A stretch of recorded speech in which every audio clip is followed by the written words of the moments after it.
João capítulo 7, versículos 53 a 8:11.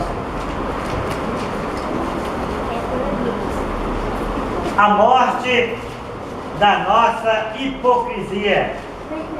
Aprendi isso com o meu irmão José Aparecido essa semana na casa dele.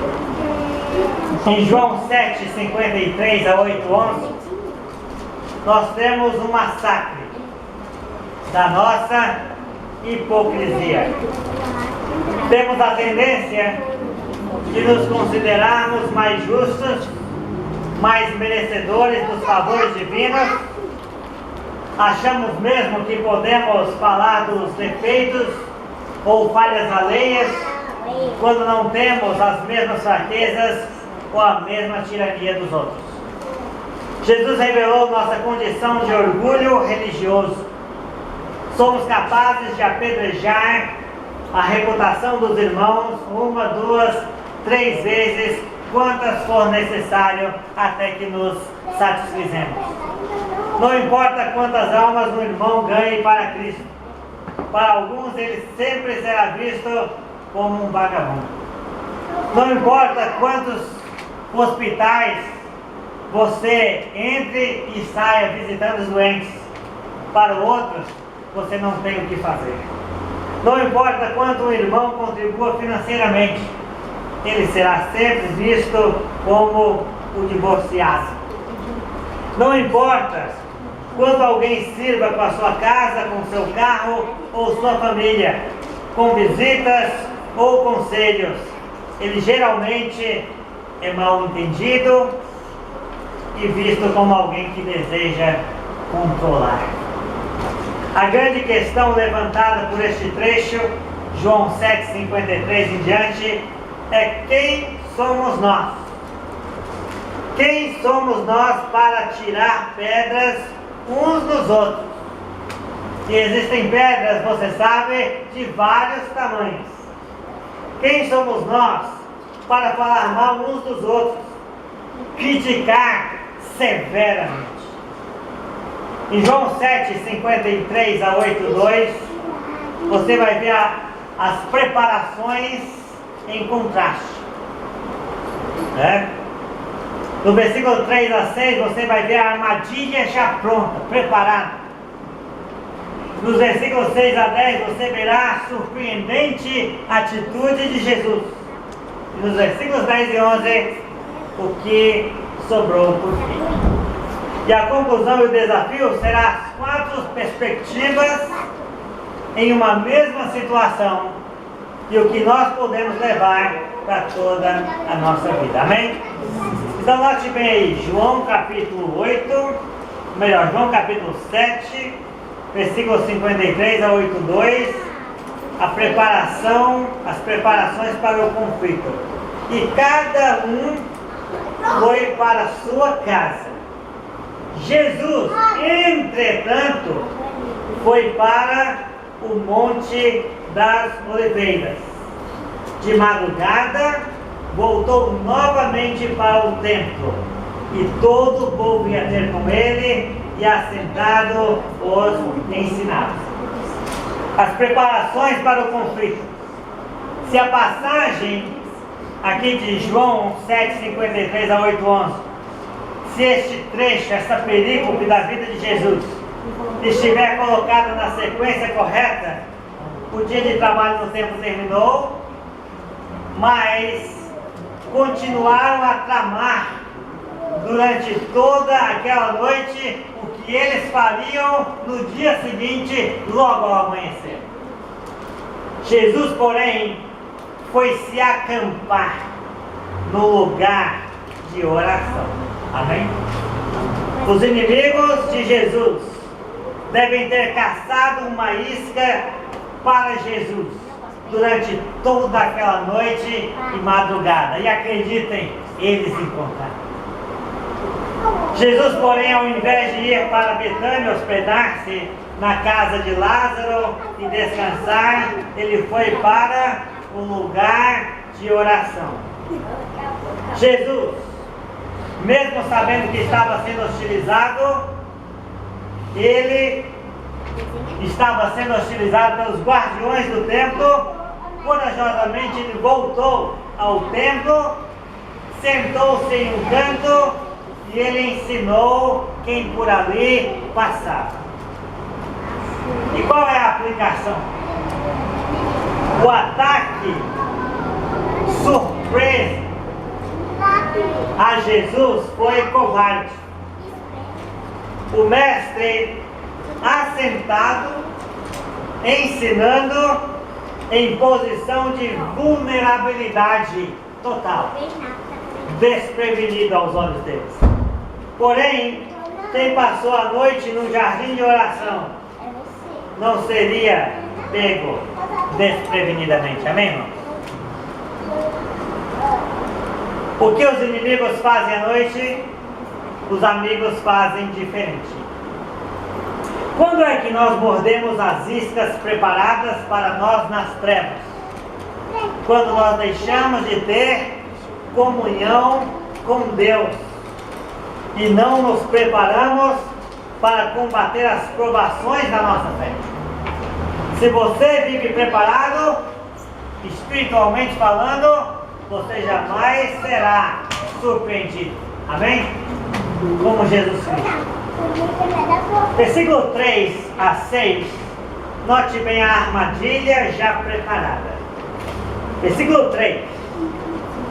Os escribas e fariseus trouxeram à sua presença uma mulher surpreendida em adultério. E fazendo-a ficar de pé no meio de todos, disseram a Jesus: Mestre, esta mulher foi apanhada em flagrante adultério. E na lei nos mandou Moisés que tais mulheres sejam apedrejadas. Tu, pois, que dizes? Isto diziam eles, tentando para terem de que o acusar. A armadilha preparada. Os escribas e os fariseus, os que conheciam a lei, se juntaram com os separados guardiões ferrenhos das tradições rabínicas, que eram os fariseus, os separados. A isca era uma mulher, a parte mais frágil numa situação de pecado. Geralmente as mulheres são seduzidas. Como ela estava? Cabelos desgrenhados, seminua, roupas rasgadas, espancada talvez, cabeça baixa ao invés de olhos de ira, sem palavras que a justificasse, envergonhada. Ela corria o risco sempre que pecava. E esse dia chegou a surpreender. Ela cometeu um pecado terrível, digno de morte por apedrejamento junto com o seu amante sob o castigo divino. Agora, como é que o homem conseguiu escapar? Isso não sabemos. Seu marido, porém, passava tamanha afronta e vergonha pelo pecado dela. Se ela não tinha marido, o lar de outra seria destruído por causa dela, porque inclusive o marido, ao ser pego, seria morto. Nenhuma lei, note bem, nenhuma lei tão rigorosa foi capaz de inibir ela e seu amante em suas funções sexuais. Cuidado com a sua área sexual. Agora, além de todas as consequências do seu pecado, ela fora envolvida numa trama contra Jesus. Todos estão contra ela. E nem a sociedade pode desculpá-la. A lei era a lei. Os fariseus e os escribas disseram que eles obedeceriam a Moisés, exceto se Jesus, como mestre maior que Moisés, convencesse eles do contrário. Tu, pois, que dizes? Parece que eles encostaram Jesus contra a parede. Parece. O papel de Satanás é tentar, seduzir, enredar para fazer cair, lançar uma isca para os desapercebidos e fisgá-los para o almoço do dia. E os escribas e os fariseus foram nesses passos e com um duplo espírito de destruição. Destruição da mulher e de Jesus, respaldados pela sua lei. Que situação! Aplicações. Um uso incorreto da Bíblia. É o que está sendo feito aqui. O uso incorreto da Bíblia deve ser abolido, amém? A palavra deve ser ensinada para a salvação dos perdidos e para a edificação dos salvos. Amém? Usar a palavra para tentar provar ensinos falsos ou usar a palavra para endossar a atitude errada é blasfemar a palavra de Deus. Ela não é chicote na mão de ninguém para ser usada com o propósito e o espírito errado. Amém, irmão? Nunca use a Bíblia para justificar seu pecado. E nunca use a Bíblia para tentar impor doutrinas, ensinos, práticas estranhos à igreja primitiva. Isso é um erro, uma blasfêmia à palavra de Deus. Versículos 6 a 10, a surpreendente atitude de Jesus. Nós temos que aprender o jeito de Jesus para lidar com situações difíceis, amém? Acompanhe comigo. Versículo 6. Mas Jesus, inclinando-se, escrevia na terra com o dedo. Como insistissem na pergunta, Jesus se levantou e lhes disse: aquele que dentre vós estiver sem pecado, seja o primeiro que lhe atire pedra. E tornando a inclinar-se, continuou a escrever no chão. Mas ouvindo eles esta resposta e acusados pela própria consciência, foram se retirando um por um, a começar pelos mais velhos até aos últimos, ficando só Jesus e a mulher no meio onde estava.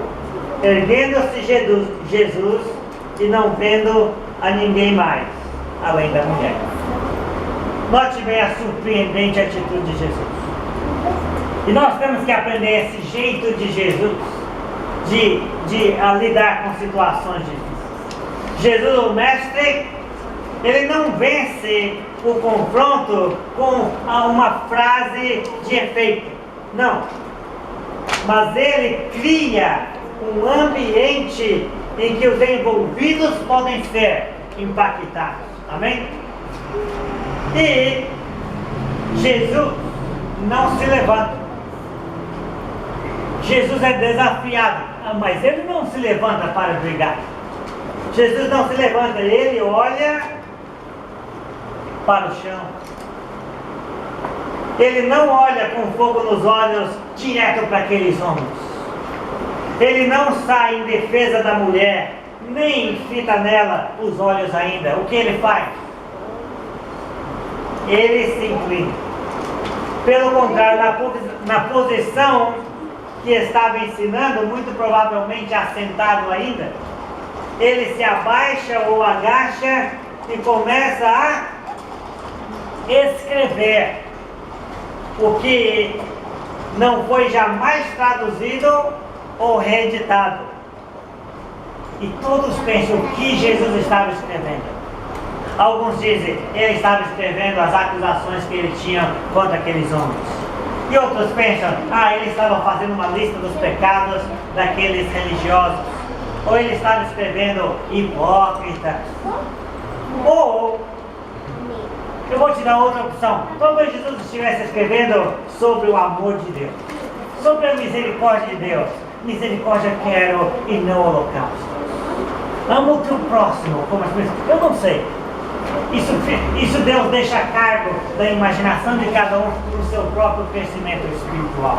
Porque é assim que a Bíblia foi feita. Agora, note bem que o dedo que os homens usam para acusar, Jesus usou para escrever. O dedo que os homens usam para apontar os defeitos dos outros e enfiar na cara de quem condenam, ele o apontou para a terra, ao pó do qual todos nós somos formados. Jesus a princípio responde alguma coisa? Não, Jesus a princípio nada respondeu. Talvez com isso ele ganhou tempo e esfriou o sangue quente, ou mesmo o entusiasmo dos mais afoitos a pegarem pedras ali mesmo. Mas isso é sabedoria divina, hein? Só ele sabe a intenção que ele tinha. A aplicação é a seguinte: qual é a aplicação que você já pode fazer da atitude inicial de Jesus? Como é que você é no conflito? Pronto para responder, pronto para apontar o dedo, pronto para atacar, pronto para lembrar os defeitos da pessoa também? Como é que você é no conflito? A primeira resposta foi a humildade e o silêncio de Jesus. Então nem sempre é preciso uma resposta verbal a quem quer discutir. Humildade, tempo e silêncio podem impactar ou abrir o caminho para uma solução de paz. Amém, irmãos? Essa é uma boa aplicação. Agora, Jesus usou o silêncio o quanto pôde. Sua posição de cabeça baixa e os dedos no chão, não para ninguém, nem para a mulher adúltera, certamente deixou-os como? Deixou eles meio intrigados, né? Desconcertados. E então eles insistiram, né? Para que Jesus dissesse algo e os tirasse daquele constrangimento já.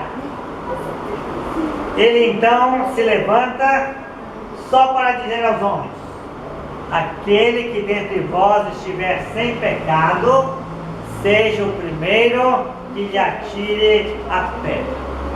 Que lhe atire pedra. Jesus inverteu os critérios, não foi? Completamente. Né? Que jogada é essa? O que é isso que ele está fazendo? Inverteu totalmente os critérios. Agora eles tinham que levar o mestre a sério e tentar responder a pergunta, porque eles insistiram numa resposta. Agora eles têm a resposta e têm que lidar com ela. Eles teriam só um desafio. Qual que era o desafio? Achar alguém que iniciasse o apedrejamento. E a aplicação dessas palavras em nossas próprias vidas. Nós podemos pensar como família, ou nós podemos pensar como igreja. Quem dentre nós estiver sem pecado, seja o primeiro que atire pedra. Eu sei que você já foi apedrejado. Eu também já fui. E eu sei talvez que nós ainda vamos ser muito apedrejados durante a vida.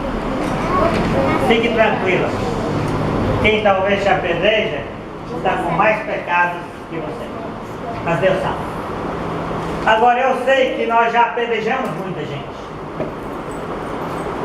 Está na hora de parar com isso, amém? Está na hora de crescer, de ir um degrau a mais no nosso cristianismo e julgar nós mesmos antes de sair atirando pedra em qualquer um, só porque nós ouvimos falar alguma coisa, alguém comentou negativamente sobre ela. E todos nós merecemos ser condenados por Deus, não é verdade? Então, se fôssemos para tirar pedras em alguém, seria primeiro em nós. Jesus entrou no psiquismo deles para que E para que não os fitasse com repreensão ou ira, Jesus tornou a se abaixar e continuou a escrever, dando-lhes o tempo que fosse necessário, até eles resolverem entre si quem responderia a Jesus. Foi aí, José, a morte da hipocrisia. Foi a morte da hipocrisia. Então foram se retirando, um a um, os anciãos e os jovens, porque a resposta de Jesus fez com que se voltassem para suas próprias consciências. Os acusadores se transformaram em acusados e culpados.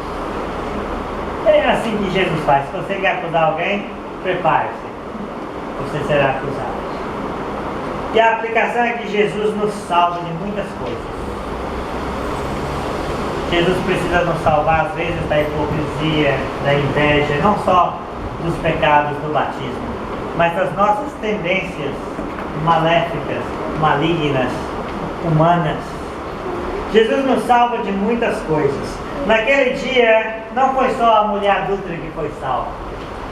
Naquele dia, uma turba de judeus, dentre escribas e fariseus incríveis, foram salvos de cometerem uma injustiça e um ato de tamanha hipocrisia. Porque os pecados invisíveis que eles traziam eram mais numerosos que um ato de adultério. Amém? A mulher foi deixada em paz. A consciência deles julgou-os tão pecadores quanto ela. Jesus aguardou-os decidir. Os inimigos foram dispersados. Jesus podia se levantar agora e ver quem restou. Jesus não foi contra a lei, amém? Jesus não foi contra a lei, portanto, ninguém o desqualificaria como mestre. E ele não autorizou o apedrejamento.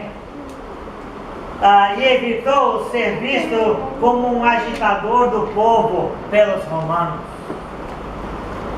A integridade da mulher fora preservada e o amor, a bondade e a misericórdia não deixaram de ser notados na atitude de Jesus. A atitude de humildade total de Jesus foi surpreendente na situação. Amém? É a atitude que resolve, nem sempre palavras ou discursos. Amém? O que restou por fim? Versículos 10 e 11. Erguendo-se Jesus e não vendo a ninguém além da mulher, perguntou-lhe: mulher, onde estão aqueles teus acusadores? Ninguém te condenou? Respondeu ela: ninguém, Senhor. Então lhe disse Jesus: nem eu tampouco te condeno. Amém? Vai e não peques mais. O que restou por fim? Jesus, só após todos os antagonistas se retirarem, ele vê o quê? A mulher. A mulher que antes se vira à beira de um precipício de morte por sua própria culpa, diga-se de passagem.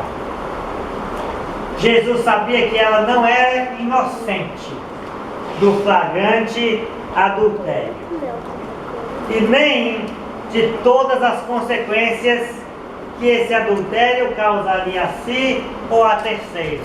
Jesus não está lidando com uma coitadinha inocente, ele está lidando com uma mulher pecadora, à beira de sofrer as consequências do seu próprio ato de desobediência a Deus. Mas se ele tivesse que condená-la sem dar-lhe nenhuma outra oportunidade de arrependimento, teria que condenar todos os outros e também a nós. Ele, porém, veio para salvar, amém? Ele veio para fazer a misericórdia triunfar sobre o juízo. Mulher, onde estão aqueles teus acusadores? Ninguém te condenou?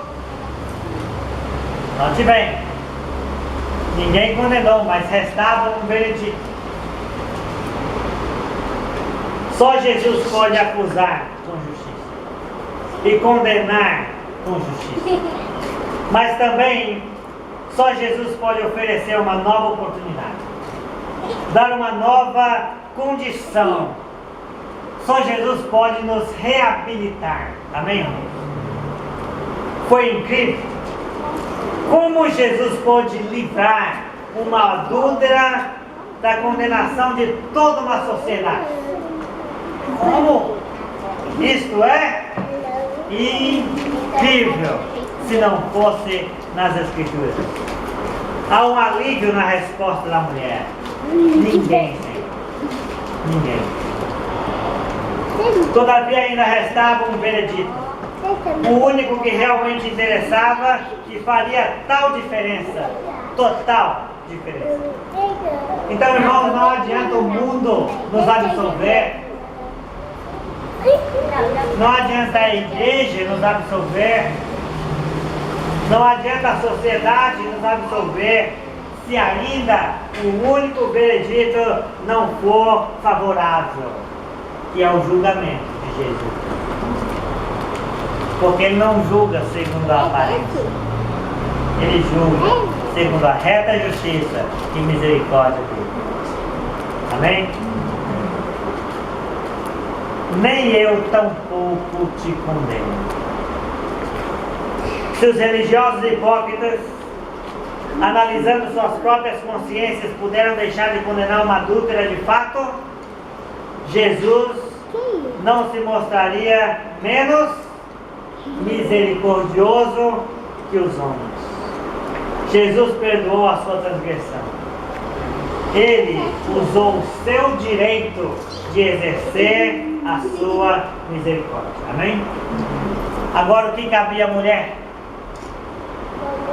Cabia à mulher aproveitar a sua nova oportunidade. Não importa quantas oportunidades Deus vai te dar na sua jornada cristã, você precisa aproveitar cada uma como se fosse a última e reabilitar. Amém? Vai e não peques mais. Jesus podia conceder-lhe perdão, porque Ele derramaria seu sangue em favor dela e de nós. Jesus não está perdoando porque Ele é bonzinho. Tire essa ideia de bonzinho da sua mente quando você pensa em Jesus. Jesus não está perdoando porque Ele é bonzinho. Ele está perdoando porque Ele é forte e amoroso, para sustentar seus punhos na cruz. É por isso que Ele está perdoando. Não é porque Ele é bonzinho e está deixando passar. É porque Ele paga a conta do perdão que Ele te dá, do perdão que Ele nos concede. Amém? Agora, infelizmente, muitos veem no perdão, na misericórdia ou na tolerância divina, uma licença para pecar. Mas o perdão é a chance que nós temos de mudar o rumo de nossas vidas, de mudar nossa mente, nossas atitudes, temer a Deus e respeitar Deus. Amém? O perdão é a oportunidade. A mulher não foi condenada ao apedrejamento. A frase de Jesus não significava perdão irrestrito para todo sempre. A morte física foi afastada, mas o perdão espiritual dependeria de agora para frente. Vai e não peques mais. Se há uma aplicação a fazer, é que no final o que importará será apenas entre nós e Jesus Cristo. Para Ele nós já estamos em constantes, flagrantes Não há como esconder quem somos. Temos culpa, mas Ele ainda pode nos salvar. Então por isso vai, não peques mais. Amém? Conclusão e desafio. As 4 perspectivas de que nós podemos guardar em nosso coração. Primeiro, a perspectiva da mulher. O mundo desabou quando o seu pecado foi descoberto. Abandonada pelo amante e condenada pela lei. Estava perdida. Não havia esperança. Nós não somos muito diferentes dela. A perspectiva dos acusadores. Os acusadores se transformaram em juízes de si mesmos. E não tiveram como se absolverem. Puderam se condenar, mas não podiam se justificar, nem mesmo perante o quê? As suas próprias consciências. Nós não somos diferentes desses homens. Jesus estava diante de um problema. Mas Jesus estava diante de um problema que Ele veio resolver. Amém? Jesus estava diante de um problema que Ele veio resolver: o pecado. O pecado humano. O pecado em geral. E o pecado específico. O meu e o seu inclusive. E essa perspectiva você não pode partilhar. Agora, e nós?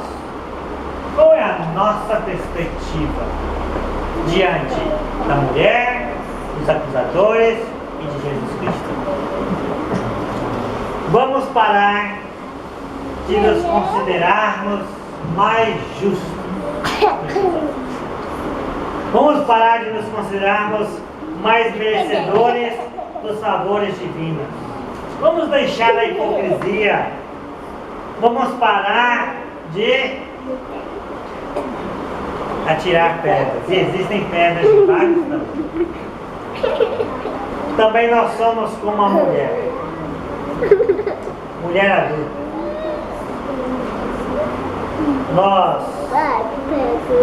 Nós precisamos aproveitar a mesma oportunidade que ela teve. Então vai, não perde mais. Amém? Vamos cantar um cântico e em seguida vamos ter a ceia do Senhor.